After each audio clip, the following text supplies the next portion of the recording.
रद्द करके या इस परीक्षा के आधार पर कुछ जगहों की परीक्षा रद्द करके कैसे क्या हो सकता है, ये सरकार को और हमारे उस इंस्टीट्यूशंस को जो इस परीक्षाओं को ले रहे हैं, क्योंकि ये बीपीएससी की परीक्षा थी।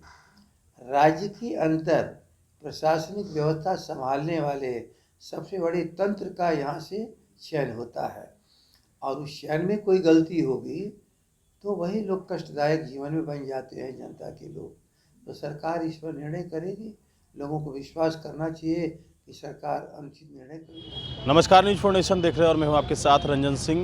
बीएसएससी का पेपर लीक मामला जो है वो अब इसको लेकर आरजेडी के प्रदेश अध्यक्ष जगदानंद सिंह का बयान सामने आ गया है। जगदानंद सिंह ने कहा है कि इसकी जांच होनी चाहिए और इसकी पूरी जांच जो है किया जा रहा है। साथ ही साथ बिहार में मुख्यमंत्री नीतीश कुमार एक बार फिर से जो है यात्रा पर निकल रहे हैं। इसको लेकर जगदानंद सिंह ने कहा है कि तेजस्वी यादव ने जो है वो बाहर निकलना शुरू कर दिया है और उनके साथ साथ सभी जो मंत्री हैं वो भी अब जो है बाहर निकलकर जनता की मदद करेंगे। जो है पटना में रहकर समस्याओं को नहीं समझा जा सकता है, लोगों के बीच में जाना ही पड़ेगा। क्या कुछ कह रहे हैं आरजेडी के प्रदेश अध्यक्ष जगदानंद सिंह, सुनिए इस बयान को।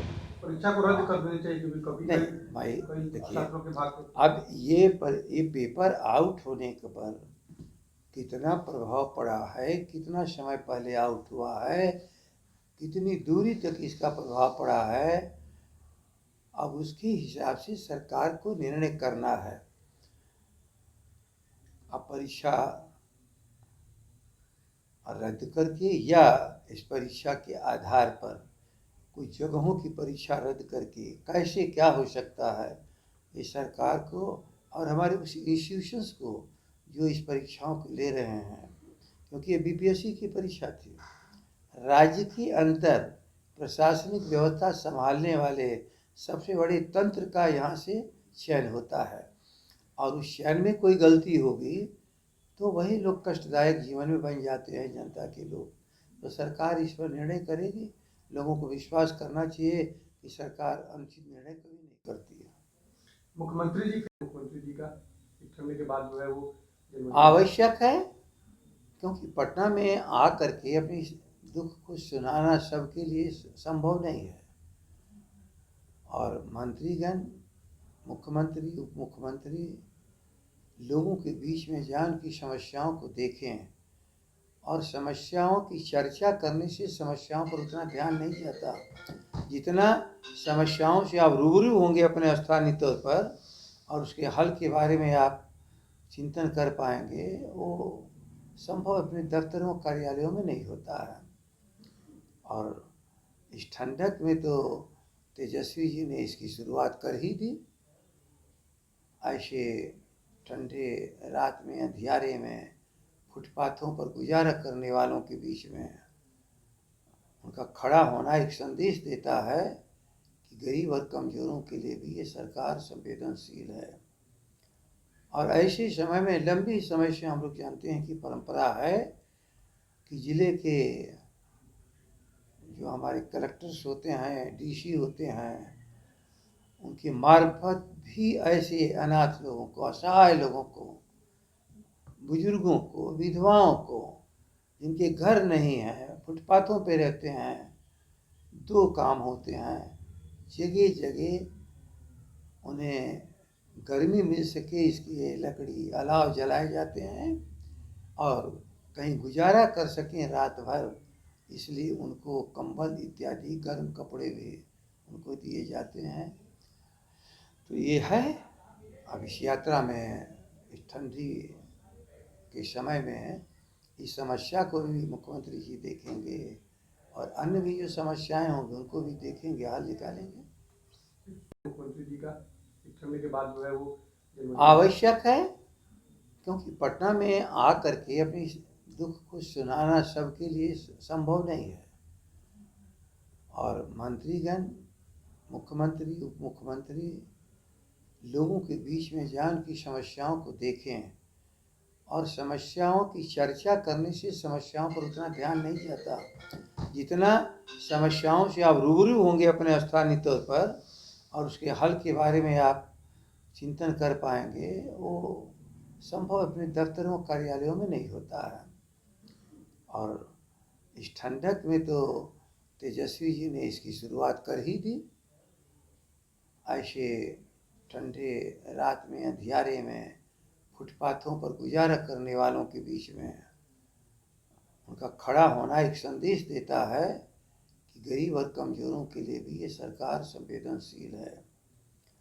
और ऐसे समय में लंबी समय से हम लोग जानते हैं कि परंपरा है कि ज़िले के जो हमारे कलेक्टर्स होते हैं, डीसी होते हैं, उनकी मार्फत भी ऐसे अनाथ लोगों को, असहाय लोगों को, बुजुर्गों को, विधवाओं को, जिनके घर नहीं हैं, फुटपाथों पे रहते हैं, दो काम होते हैं।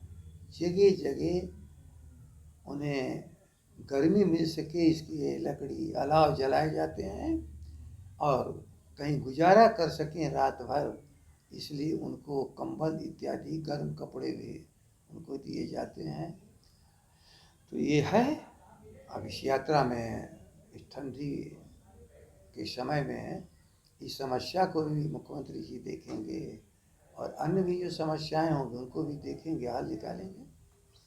बीजेपी 2 दिनों तक बड़ा बैठक यहाँ पे की है और 160 सीटों पर जो है वो तैयारी विशेष रूप से बीजेपी कर रही है विधानसभा की। लोकसभा तो पहले है, लेकिन विधानसभा को लेकर बीजेपी काफी एक्टिव हो दिख रही है। अब 160 सीटों का चयन किया। दंगाइयों उन्मादियों के लिए इस देश में अब कोई जगह नहीं है। देश जग चुका है। ये नफरत की राजनीति नहीं कर सकते और बहुत नफरत से इस देश का नुकसान ये लोग कर चुके हैं। ये गांधी के रास्ते पर ही देश चलेगा, समाजवाद के ही रास्ते पर चलेगा। ये गोडसे, गुरु गवलकर हैं और बंच ऑफ थॉट के रास्ते पर ये भारत नहीं चलेगा। ये भारतीयों की मांग है कि नफरत फैलाने वाले लोगों अपने इस दुकान को बंद करो। इसलिए चाहे जितना भी घूम लें, इस बार भारत की राजनीति में एक आश्चर्यजनक बदलाव आएगा। कौन होगा नहीं होगा ये प्रश्न भले हो जाए, उसका तय करने में समय लगेगा। इन लोगों को, उन्मादियों को, दंगाइयों को और श्रीमान मोदी और आरएसएस के किसी भी नुमाइंदे को अब दिल्ली में समय नहीं मिलेगा इस भारत को नुकसान करने का।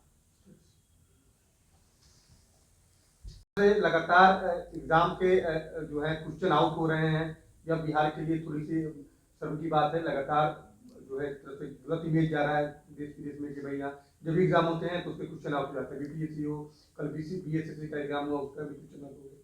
देखिए, ये राष्ट्रव्यापी समस्या बन गई है। ऐसा ही नहीं कि बिहार में ही पेपर, लेकिन बिहार में भी पेपर कहीं न कहीं से आउट हो जा रहा है। लेकिन अभी तक जितनी बातें आई हैं उसमें कभी भी प्रेस से या जो हमारे एग्जामिनेशंस के यहाँ संस्थान हैं उनसे पेपर आउट नहीं हुआ है। पेपर सेट करने वालों के यहाँ से भी नहीं आउट हुआ है।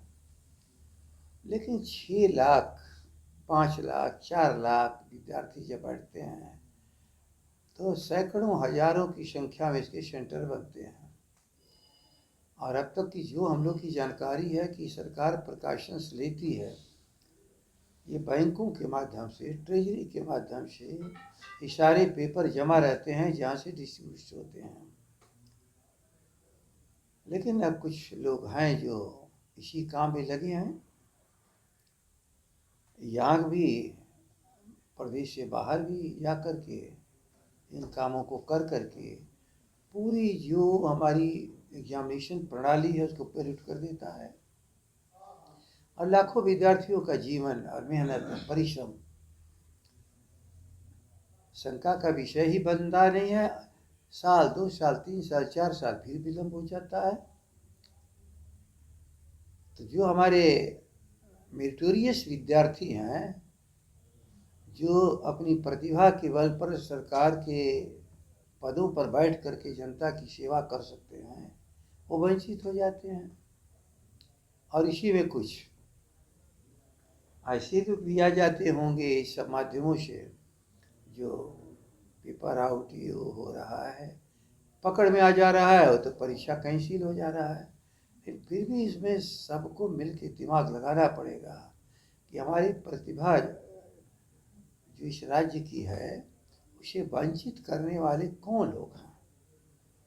यदि जो हैबिचुअल हैं, प्रोफेशनल्स हैं, लगातार इन कामों में पकड़ में आते हैं, उनको कड़ी से कड़ी सजा दे करके बिहार के नौजवानों के भविष्य की रक्षा करनी चाहिए। सरकार सक्रिय है, सरकार पता लगा रही है, लगा भी, दंडित भी कर रही है, लेकिन इस पर थोड़ा सा और ध्यान देने की ज़रूरत है। जहाँ कमी है उसको दुरुस्त करना चाहिए। परीक्षाओं पर कभी प्रश्न चिन्ह लगेगा तो ये अराजकता का विषय बन जाएगा।